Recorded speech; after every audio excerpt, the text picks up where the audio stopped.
Tom Brady said, doesn't matter if you're drafting the first round, the sixth round, the seventh round. With the 24th pick, with the 32nd pick, with the 11th pick, with the 6th pick, with the first pick, with the 18th pick in the 2017 NFL Draft, the Tennessee Titans select Adoree Jackson, Kyler Murray, Daniel Jones, Lamar Jackson, DJ Moore. NFL teams invest millions of dollars into scouting. First-round picks are supposed to be future stars, but history tells a different story. Sometimes the best players come from the most unexpected places.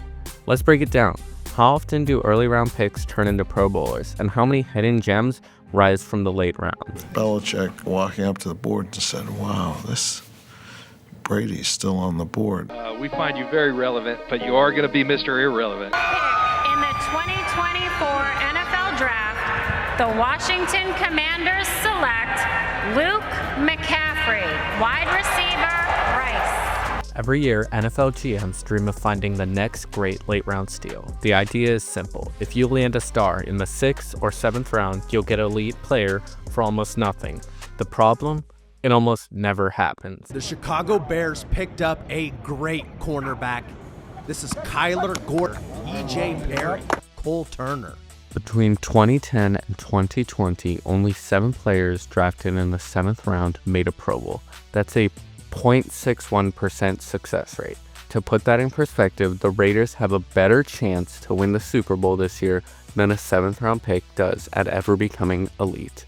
And yet, teams still trade these picks like gold. Every year we see players traded for 7th round picks, like when the Jaguars sent Christian Kirk to the Texans. Now, he traded it to a team in his own division and the better team in his own division. Division rival, especially you Texans. We have an offer you can't refuse. I don't care and I don't want to hear it because I told you already I would never make a trade with you guys. I'd rather straight out release Christian Kirk and lose him for nothing. We'll give you a 7th round pick and this bag of chips.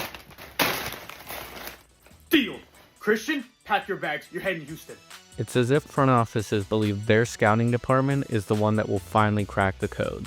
But in reality, the vast majority of these picks will never play meaningful snaps. Most are even cut before week 1. Some never make it past training camp. And only a tiny handful of them become impact players.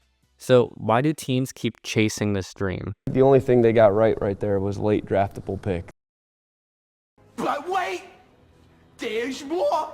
Hang on to your seat, baby! Cause this one's a screamer!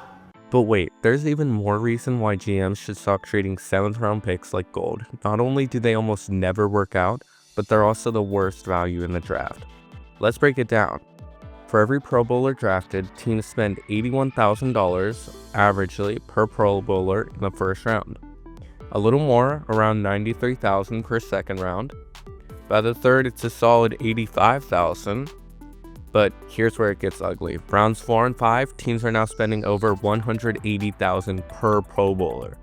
Round 6, that number jumps up to $305,000.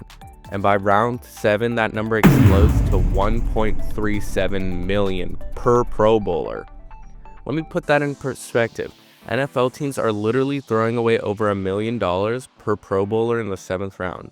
So why are NFL GMs still treating these picks like gold? The data says they're worthless, but every year they keep falling for the same trap. Tom Brady said, doesn't matter if you're drafting the first round, the 6th round, the 7th round. Excited. Yeah, we're excited to have you. We're excited. I appreciate it. Yeah, can't wait to get you here. Not all teams waste their late round draft picks. Some front offices have found ways to maximize them, while others treat them like lottery tickets and wonder why they always lose. The Patriots, for example, are a team that's great at scouting. The Patriots turn late round picks like Julian Edelman. But he was a football player, and when the ball was in his hands, great things happened. And Matthew Slater. Matthew Slater can play special teams as good as anybody as I've ever seen. Into stars.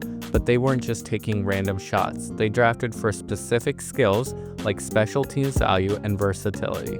The Steelers are one of the best teams at drafting wide receivers. Throws it deep downfield. Oh, what a grab! Antonio Brown! Sensational! And this isn't just because they pull out a lottery ticket. This is because they want guys who fit into their system and who have the traits that they're looking for. They don't just draft random lottery tickets based on how fast they are. But wait, there's more. To understand just how overvalued 7th round picks truly are, we need to look at something called the Fitzgerald-Spielberg NFL Draft Trade Value Chart. That was a mouthful.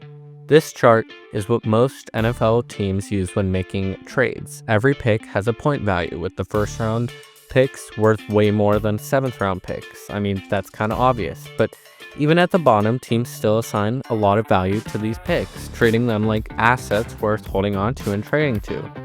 If teams are valuing these picks correctly, then the amount spent per Pro Bowler should be relatively even across all the rounds. Except, here's the problem. When we multiply the trade chart out by the actual Pro Bowl success, the numbers should be close, but they're not. 7th round picks are an outlier, a complete black hole value. I really wanted to make the case for 7th round picks. That's how I actually came into this video. I thought 1st round picks were going to be horrible and 7th round picks were going to be great. I tried, I really did, but maybe they were undervalued. Maybe they'd work out some way we just don't see, but no, every stat I could find, every financial breakdown, every efficiency metric, they say the same thing. 7th round picks are the worst investment in the NFL. But if you like that, please consider liking the video and please consider subscribing. Thanks for watching and have a good one.